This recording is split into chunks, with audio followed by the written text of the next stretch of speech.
A história da mulher sunamita não começa com uma tragédia, nem com uma batalha, tampouco com uma promessa divina explícita. Ela começa com um quarto. Isso mesmo, um simples cômodo construído no alto da casa, com uma cama, uma mesa, uma cadeira e um candeeiro, 4 objetos e um gesto de hospitalidade. Mas por trás dessa simplicidade, escondia-se um coração repleto de fé, discernimento e generosidade. Já pensou que muitas vezes os maiores milagres nascem de atitudes pequenas, quase invisíveis aos olhos humanos, mas profundamente perceptíveis aos olhos de Deus? Pois é exatamente isso que vamos explorar nesse vídeo. Uma história que parece pequena, mas carrega dentro de si o eco de promessas, a força da ressurreição e o perfume da eternidade. Prepare-se, porque neste vídeo vamos muito além da superfície. Vamos mergulhar em cada detalhe, cada palavra, cada silêncio da narrativa da mulher sunamita. Essa mulher que não tinha nome registrado nas escrituras, mas que teve seu gesto eternizado na palavra de Deus. Uma mulher que não pediu nada, mas recebeu tudo. Que não implorou por um milagre, mas viveu o impossível. E por quê? Porque abriu espaço, um espaço literal e espiritual, para o homem de Deus. Quantas vezes deixamos de viver o extraordinário porque nossas casas ou nossos corações estão cheios demais para receber o que vem do céu? Talvez você tenha chegado aqui porque está buscando respostas. Ou talvez tenha sido atraído por uma sede que nem consegue explicar. Mas uma coisa eu posso te garantir. Esta história vai tocar você. Porque ela fala de esperança quando tudo parece perdido, fala de fé quando a lógica manda desistir. Fala de um Deus que age no tempo dele, mas nunca se esquece dos que o honram. E acima de tudo, fala de amor. Do amor de Deus por aqueles que silenciosamente continuam crendo. Mesmo quando ninguém mais enxerga o milagre. Sabe aquela sensação de que sua história está esquecida? De que Deus abençoa a todos, menos você? Pois essa mulher também passou. Por isso, ela era rica, tinha estabilidade, mas havia um vazio, um silêncio. E Deus, no seu infinito amor, olhou para esse vazio com compaixão. A presença de Eliseu não foi coincidência. Foi providência. E talvez o vídeo de hoje seja isso para você. Uma visita inesperada do céu.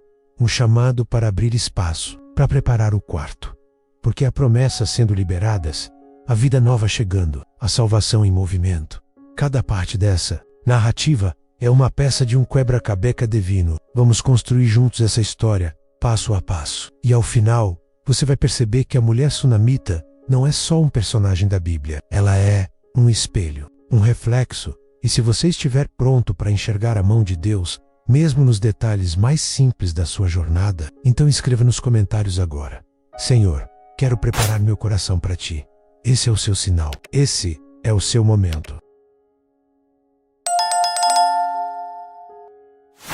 A história da mulher sunamita começa num contexto aparentemente simples, mas que esconde um poderoso propósito de Deus em meio à rotina do profeta Eliseu. Um homem de Deus constantemente em viagem para anunciar as promessas divinas. Há uma pequena vila chamada Sunem. E ali, naquela terra discreta e quase esquecida, morava uma mulher cuja fé silenciosa e generosidade marcariam para sempre as Escrituras. Você já parou para pensar como um simples gesto de hospitalidade pode abrir caminho para milagres? É sobre isso que vamos refletir agora. Como o ordinário pode se tornar extraordinário quando a fé está no centro. Essa mulher, cujo nome a Bíblia não menciona, mas cuja história ecoa como um grito de esperança e exemplo de fé, não apenas enxergou Eliseu como um homem comum, mas discerniu que nele havia algo de celestial. Ela disse ao marido, em 2 Reis capítulo 4, versículo 9: Este que sempre passa por nós é um santo homem de Deus. Que sensibilidade espiritual! Não bastava apenas reconhecer, ela agiu. E quantas vezes nós reconhecemos o bem, mas não tomamos atitudes? Quantas oportunidades passam diante dos nossos olhos e deixamos escapar por comodismo ou medo? Ela decidiu fazer mais. Convenceu o marido a construir um quarto para Eliseu, um espaço de descanso em sua própria casa. E ali, naquele gesto de abnegação, começou uma ligação entre o céu e a terra. A mulher sunamita abriu as portas da sua casa e, sem perceber, estava abrindo as janelas do céu sobre sua vida.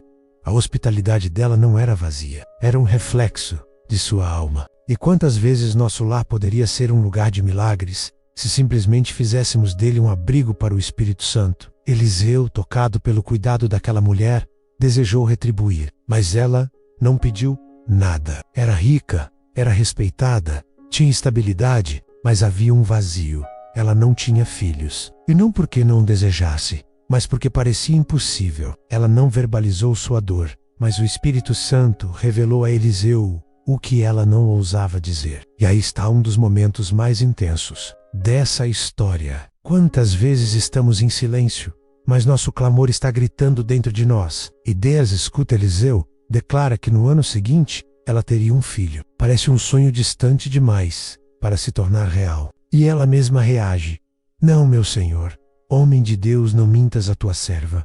Uma resposta que revela tanto o medo do acreditar, medo de ter esperança novamente. Porque quando se sonha por muito tempo e não se vê nada acontecer, até a esperança parece perigosa. Você já sentiu isso? Aquela vontade de crer, mas o receio de se decepcionar novamente? O que essa mulher nos ensina é que mesmo sem pedir, mesmo sem confessar sua dor, o amor de Deus a alcançou. O amor de Deus não depende das palavras que saem da nossa boca, mas do que habita em nosso coração. E foi exatamente ali, naquele espaço secreto da alma dela, que Deus decidiu agir. Você consegue perceber a profundidade disso? Há coisas que você nunca verbalizou, mas o Espírito Santo já escutou. A fidelidade dela em servir foi a semente, e o milagre foi a colheita. Sem barganha, sem interesse, apenas por generosidade, por fé, por sensibilidade ao que é de Deus. E isso nos leva a refletir. Como temos tratado os mensageiros de Deus que passam pela nossa vida? Será que abrimos espaço para eles? Será que preparamos lugar para a palavra? Ou será que temos fechado as portas por conta das distrações do cotidiano? Ao preparar aquele quarto, ela preparou uma atmosfera para que o Espírito Santo habitasse. E isso é muito mais do que tijolo e cimento. É intenção, é coração, é fé viva. Porque o que sustenta um milagre não é o gesto físico, mas o conteúdo espiritual por trás dele. Tudo que é feito com amor e propósito não passa despercebido por Deus. Nunca. E a história da mulher sunamita é uma prova disso. Imagine a cena: um profeta cansado, entrando numa casa onde encontra repouso e respeito. Uma mulher que não cobra nada, não exige nada, mas ama servir. E um Deus que vê tudo isso e decide agir. Quantas vezes você foi essa pessoa? Ou quantas vezes você deixou de ser? Essa história não é só dela. Isso é de todos os que, mesmo em silêncio, continuam acreditando na fidelidade de Deus. O mais forte dessa narrativa é que a mulher não se moveu por interesse. Ela não fez nada esperando algo em troca, e isso é raro. Em tempos em que tudo se transforma em troca, a generosidade dela resplandece como um testemunho de fé pura. E é exatamente esse tipo de fé que atrai o olhar de Deus. A Bíblia diz que sem fé é impossível agradar a Deus, mas uma fé sincera, mesmo que silenciosa, move os céus. Você já se perguntou o que aconteceria se começássemos a servir a Deus sem esperar recompensas? Se abríssemos espaço em nossas casas, em nossas rotinas, em nossos corações, simplesmente porque reconhecemos a presença dele? A mulher sunamita nos mostra o resultado disso. Não é teoria, prática. E o fruto foi real, visível, impossível de negar. Um filho, uma promessa, um renascimento. O gesto dela nos ensina que o início de um milagre muitas vezes começa em atitudes simples. Um quarto, uma cama, uma mesa, mas feitos com amor. Como você tem preparado sua vida para que Deus habite? Há espaço? Ou está tudo ocupado demais? O Espírito Santo precisa de um lugar onde ele possa repousar. E esse lugar pode ser você. Quando Eliseu abençoa aquela casa, ele não está apenas reconhecendo um favor recebido, ele está profetizando sobre o valor da fidelidade. E fidelidade hoje é artigo raro, mas para Deus ainda é a chave que abre portas. A mulher sunamita não sabia o que viria depois. E às vezes, tudo o que Deus espera de nós é esse passo de fé. Mesmo sem saber como, mesmo sem entender porquê, a chegada daquele filho não era só uma bênção pessoal, era a concretização de que Deus honra os que o honram. E isso precisa ser dito em alto e bom som. Não há fidelidade que passe despercebida. Não há lágrima que caia sem ser contada. Não há gesto de amor que seja ignorado. Deus vê, Deus sabe, Deus age. E essa mulher nos ensina a sermos fiéis no pouco, a sermos sensíveis ao Espírito, a abrirmos espaço para o céu entrar e, sobretudo, a confiarmos que mesmo quando não pedimos, Deus conhece o que precisamos. Ele sonda os corações, Ele conhece as dores que escondemos até de nós mesmos e age, sempre no tempo certo, sempre com propósito, sempre com amor. É impossível olhar para essa parte da história e não sentir esperança brotar. Se Deus viu o coração daquela mulher em Sunem, Ele também vê o seu agora. E pode, ainda hoje, transformar gestos pequenos em milagres eternos. Basta crer, basta agir, basta abrir espaço. Porque quando o Espírito Santo encontra lugar, Ele faz e onde Ele habita, a salvação, a fé renovada, há promessas cumpridas. Há o verdadeiro amor de Deus. Se você está aqui até agora, é porque o Espírito está falando com você. E talvez esse seja o momento de preparar o seu quarto, aquele espaço sagrado onde Deus pode repousar. Pode ser sua mente, seu coração, sua rotina, sua casa. Seja onde for, prepare, porque quando Deus encontra morada, milagres começam a acontecer. A alegria prometida chegou. O filho nasceu, cresceu e passou a correr pelos campos. Símbolo vivo da fidelidade de Deus àquela mulher que nunca pediu nada, mas recebeu tudo. E por anos, esse menino foi a lembrança diária de que as promessas do Senhor se cumprem no tempo certo, mesmo quando o coração já não espera mais. Mas então, subitamente, sem explicação, a tragédia bateu à porta. Numa tarde comum, no campo com o pai, o menino grita de dor. Ai, a minha cabeça! Um grito que rompe a normalidade que o fier como espada, que transforma o cotidiano em tempestade. O pai, sem entender a gravidade, manda o servo levar o menino para a mãe, e ela, ao recebê-lo, o coloca nos braços, e o segura até a morte. Sim, o milagre morre nos braços da própria fé. O dom que foi prometido, o filho da esperança, desfalece silenciosamente no colo da mãe, que um dia ousou acreditar. Que dor maior poderia existir? Mas o que impressiona não é o lamento, não há gritos, não há desespero, há silêncio, há ação. A mulher sunamita se levanta, sobe até o quarto do profeta, o mesmo quarto que ela construiu com fé anos antes, e ali deita o filho, como se dissesse: Senhor, o que tu me deste, eu entrego de volta. Você já teve que entregar algo precioso demais, mesmo sem entender os motivos? A maioria de nós reagiria com desespero. Mas aquela mulher não. Ela não corre aos médicos. Não chama o marido para anunciar a morte.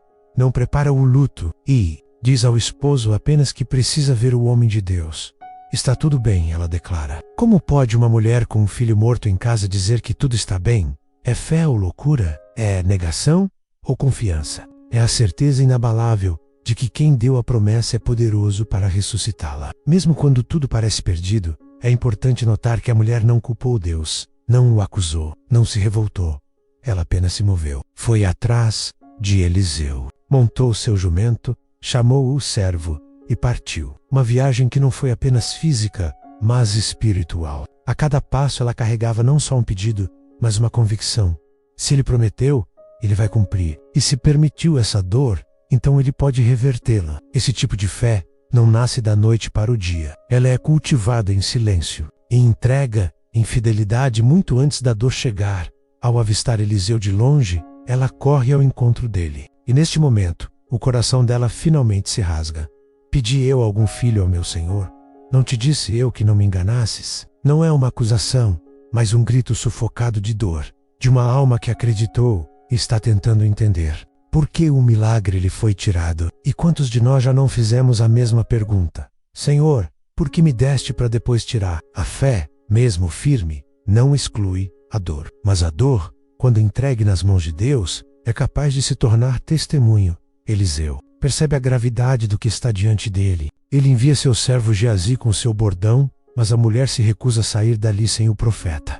Não te deixarei, ela diz. Que perseverança, que firmeza! Ela não aceita substitutos. Ela quer o homem de Deus. Ela quer a resposta direta do céu. É um lembrete poderoso. Há momentos em que nada menos que a presença de Deus nos basta. Nada nos consola, a não ser a ação do próprio Senhor. Chegando a casa, Eliseu sobe encontra o menino morto sobre a cama. Fecha a porta ora. Se deita sobre a criança, olhos com olhos, mós com mós.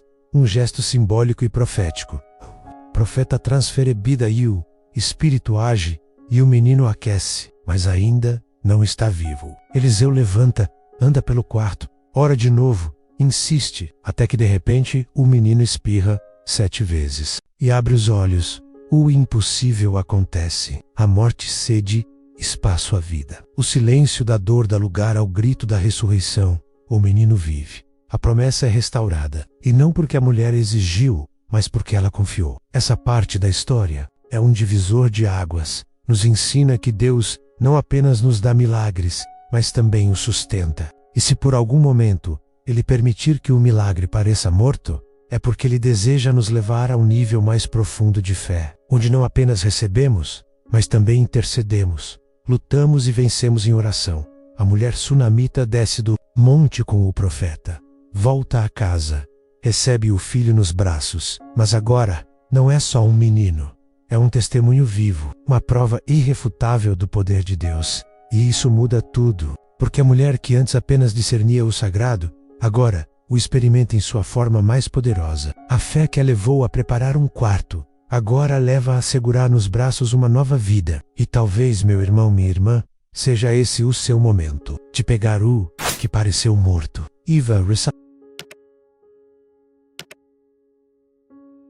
A história da mulher sunamita nos ensina algo que vai além das palavras, além da cronologia dos fatos. Ela nos conduz à compreensão de que a fé verdadeira não precisa gritar para ser ouvida pelos céus. Ela pode ser silenciosa, discreta, feita de gestos simples, mas com raízes profundas no coração. Essa mulher não se destacou por discursos, por feitos grandiosos ou por aparições angelicais. Ela se destacou por discernir o sagrado no ordinário, por reconhecer um homem de Deus passando por sua vida e decidir abrir espaço. E ali, naquele gesto, começou uma jornada que transformaria sua história. Você já parou para pensar quantos milagres estão esperando apenas um espaço para acontecer? A sunamita não pediu, não exigiu. Ela apenas serviu, mas Deus, que vê o oculto, retribuiu com algo que nem ela mesma se sentia digna de esperar: um filho. E depois, quando a tragédia chegou, foi novamente a fé dela, inabalável, determinada, ousada, que a conduziu até o profeta. Ela não se entregou ao luto, não aceitou a morte como ponto final. Ela se agarrou às promessas de Deus. E é aí que mora a beleza dessa história. Porque talvez você esteja em um ponto da sua vida onde tudo parece ter morrido. Sonhos, projetos, relações, esperança. Mas Deus está dizendo: traga isso a mim. Ainda não acabou. Ao caminhar até Eliseu, ela nos ensina o que é ter fé mesmo em meio à dor. E quando ela diz tudo vai bem com um filho morto em casa, ela está profetizando com os olhos da fé e não da carne. Isso é fé que move montanhas, que vence a morte, que traz ressurreição. Quantas vezes você já disse, está tudo bem só para manter as aparências? E se ao invés disso você dissesse com fé verdadeira, acreditando que Deus está no controle, porque Ele está, e a história dessa mulher é prova disso. Talvez o Espírito Santo esteja hoje sussurrando ao seu coração: me dá espaço, me deixa entrar, me permite agir. E a única coisa que você precisa fazer é preparar o lugar, não um quarto físico, mas um espaço na sua alma, um canto onde a oração seja constante, onde a esperança seja reacendida, onde o amor de Deus encontre morada. O que está morto, Ele pode ressuscitar. O que foi perdido, Ele pode restaurar. O que nunca existiu, Ele pode criar. Porque com Deus, nada é impossível. Então agora eu te convido a não apenas ouvir essa história, mas a aplicá-la na sua vida. Olhe ao redor. Que espaço você pode abrir?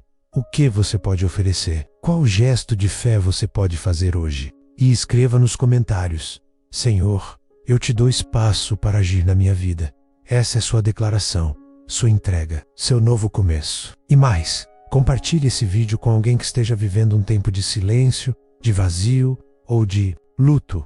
Porque às vezes tudo o que alguém precisa é ouvir ainda há esperança. Se este vídeo falou ao seu coração, inscreva-se agora no canal. Ative o sininho das notificações para não perder nenhum conteúdo que o Espírito Santo tem reservado para você aqui. Temos muitos outros vídeos com histórias como a de Ana, de Elias, de Bartimeu, histórias que reacendem a fé, renovam a alma e nos aproximam da vontade de Deus. Assista depois o vídeo sobre a fé da mulher Ciro-Fenícia ou a perseverança de Ruth. São testemunhos que vão te fortalecer ainda mais na caminhada. E termino com uma promessa, não minha, mas do céu. Aquele que habita no esconderijo do Altíssimo, à sombra do Onipotente, descansará. Salmos 91, que você encontre esse lugar de refúgio, que você construa esse espaço, que o Voca viva, como a sunamita, os milagres reservados, para quem crê mesmo no silêncio.